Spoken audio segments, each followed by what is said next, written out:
কারণ ইসলাম যার সাথে যোগ হবে তার মধ্যে ঈমান থাকবে, আকীদা থাকবে।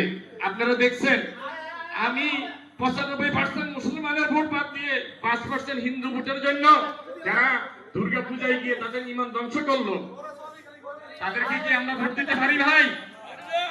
যারা ওখানে গীতা পাঠ করলো তাদেরকে কি আমরা ভোট দিতে পারি? যারা একজন হিন্দুকে নমিনেশন দিচ্ছে আমরা শুনলাম, আমরা হিন্দুদেরকে কটাক্ষ করি না, তারা আমাদের দেশের জনগণ, আমাদের দেশের আমাদের সাথে এক ভাই। কিন্তু কথা আছে যে দলটার সাথে ইসলাম আছে সে কি অন্য ধর্মের লোককে নমিনেশন দিতে পারে? পারে না।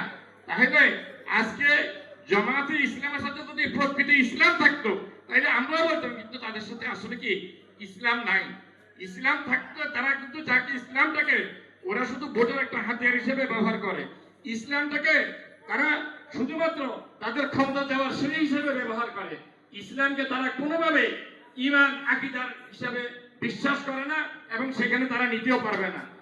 আপনারা, আমি কারো সমালোচনা করতে চাই না ভাই, নির্বাচন হবে গণতান্ত্রিক পদ্ধতিতে, সবারই অধিকার আছে যাকে ভোট দেওয়ার তাকে দিবে।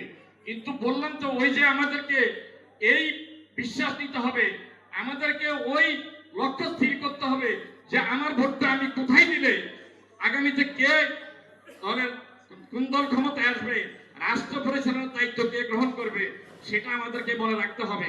কাজে আমরা যারা এখানে আছি আমরা নিজেরাও দিব, আমাদের ভাই বোনেরা আত্মীয় স্বজন বন্ধু বান্ধব যেখানে আছে, শুধু ছাত্রপাড়া নয়, আপনাদের আত্মীয় স্বজন চতুর্দিকে যেখানে আছে সকলের মধ্যে আমরা এই বাণী পৌঁছে দিব যে আগামী ফেব্রুয়ারিতে নির্বাচনে আমরা বেগম খালেদা জিয়ার দল, শহীদ রাষ্ট্রপতি জিয়াউর রহমানের দল, তারেক রহমানের দলকে আমরা ধানের শীষে ভোট দিব।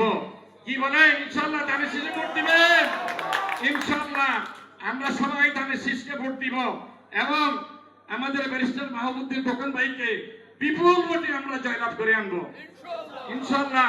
এখানে আমাদের যে সমস্ত আজকে থেকে আগামীকালকে থেকে আমি বলবো এই সাতরাপাড়া ওয়ার্ডের আমাদের যে সমস্ত ইয়াং ভাইয়েরা আছে, সাথে মুরব্বীদের মধ্যে যারা একটু কর্মক্ষম আছেন, একটু হাঁটাচলা করতে পারেন, আপনারা গেলে একটু মানুষ খুশি হবে বেশি। আসলে যুবকদের সাথে আমাদের যখন প্রবীণরা একটু মুখ হয় তাইলে একটু সুন্দর দেখায়। সুতরাং আমাদের কিছু নবীনদের সাথে প্রবীণরা একটু যাবেন, বাড়ি বাড়ি গিয়ে আমাদের এই বাণীটা পৌঁছে দেবেন যে আগামীতে আপনারা ইনশাআল্লাহ ধানের শীষে ভোট দিবেন, আমাদের বেগম খালেদা জিয়া, তারেক রহমান হাতকে শক্তিশালী করবেন, ব্যারিস্টার মাহমুদুদ্দিন ভাইকে বিপুল ভোটে জয়লাভ করবেন। এই বাণী আপনারা ঘরে ঘরে পৌঁছে দিবেন। আমাদের হ্যান্ডবিল আছে, আমরা ইনশাআল্লাহ আপনাদের ওয়ার্ডে দিয়ে দিব। আপনারা আগামীকালকে থেকেই একটা ঘরও বাদ দিবেন না, সকলের কাছে যাবেন। যারা আমাদেরকে ভোট দেয় তাদের ঘরেও যাবেন, যারা মনে করবেন যে হয়তো মনে করতে পারেন দিবেন না তাদের ঘরেও যাবেন, কারণ ইনশাআল্লাহ হয়তো তার মনের গতি ফিরিয়েও যেতে পারে। অতএব আরেকটা বিষয়, কেউ বলে অন্য দলের লোকেরা